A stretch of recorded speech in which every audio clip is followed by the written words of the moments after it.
जब हक की लड़ाई लड़ी जाती है तो निमंत्रण नहीं भेजे जाते हैं।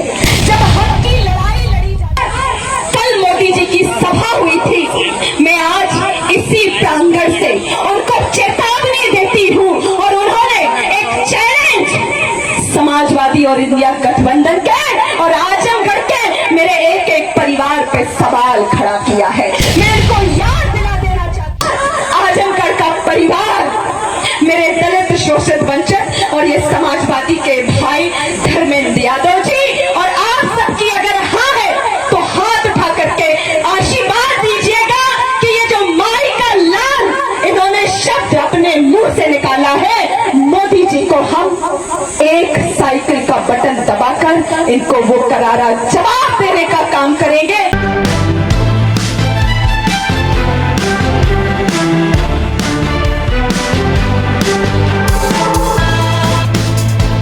यह बीजेपी के मोहन की एमपी की शेरनी की दहाड़ है। यूपी के आजमगढ़ में अभी सांसद निरहुआ एमपी के मुख्यमंत्री मोहन यादव को चुनावी जंग में उतारने ही वाले थे।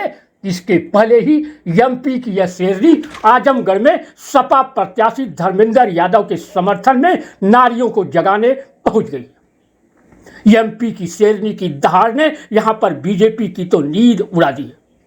एमपी से आजमगढ़ चुनावी जंग में गरज रही इस शेरनी का पूरा परिवार कभी समाजवादी रहा। यूपी के आजमगढ़ में सपा प्रत्याशी धर्मेंद्र यादव के मंच पर दहाड़ रही यह शेरनी पूर्व सीएम राम नरेश यादव की पौत्र वधू रोशनी यादव है, जो एमपी में पहले बीजेपी में थी। वह निवाड़ी जिले में बीजेपी की उपाध्यक्ष और जिला पंचायत अध्यक्ष भी रह चुकी है। मध्य प्रदेश में विधानसभा चुनाव से पहले जब बीजेपी में महिला नेताओं को सम्मान नहीं मिला तो बीजेपी पर विकास नहीं करने का आरोप लगाते हुए रोशनी यादव पूरे तामझाम के साथ कांग्रेस में शामिल हो गई। इसके बाद से वह एमपी में कांग्रेस के लिए दहाड़ रही और अब इंडिया गठबंधन के तहत आजमगढ़ में सपा प्रत्याशी धर्मेंद्र यादव के समर्थन में जंग में ताल ठोक रही है। रोशनी यादव की दहाड़ ने बीजेपी समर्थकों की टेंशन बढ़ा दी है, क्योंकि बीजेपी के पास आजमगढ़ में इस तरह की कोई भी महिला स्टार प्रचारक अब तक नजर नहीं आ रही। आजमगढ़ लोकसभा के मुबारकपुर में सपा विधायक अखिलेश यादव के नेतृत्व में आयोजित सभा में जब धर्मेंद्र यादव पहुंचे तो स्वागत करने के लिए समर्थक सड़कों पर उतर पड़े।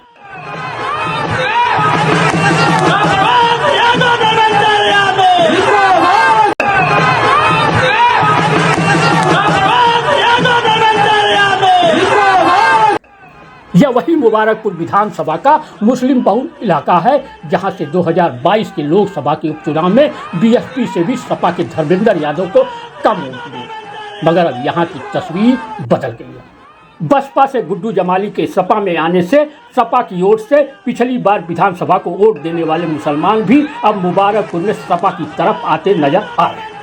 और जब सपा प्रत्याशी धर्मेंद्र यादव के मंच पर एमपी की शेरनी रोशनी यादव ने पीएम मोदी को ललकारना शुरू किया तो पूरा माहौल ही बदल गया। जब हक की लड़ाई लड़ी जाती है तो निमंत्रण नहीं भेजे जाते हैं।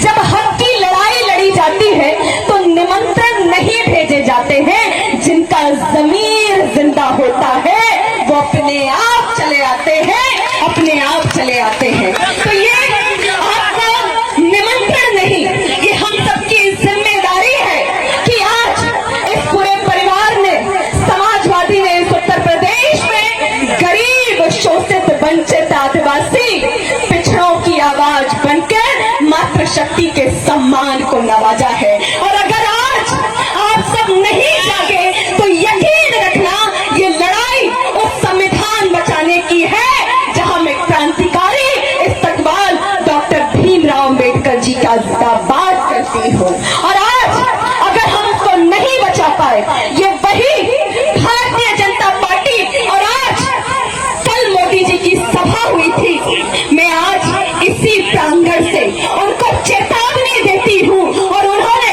एक चैलेंज समाजवादी और इंडिया गठबंधन के और आजमगढ़ के मेरे एक एक परिवार पे सवाल खड़ा किया है। मैं इनको याद दिला देना चाहती हूँ कि मध्य प्रदेश में मुख्यमंत्री रहे शिवराज सिंह चौहान ने कहा था कि मुझे कोई हरा नहीं सकता, अगर कोई माई का लाल हो तो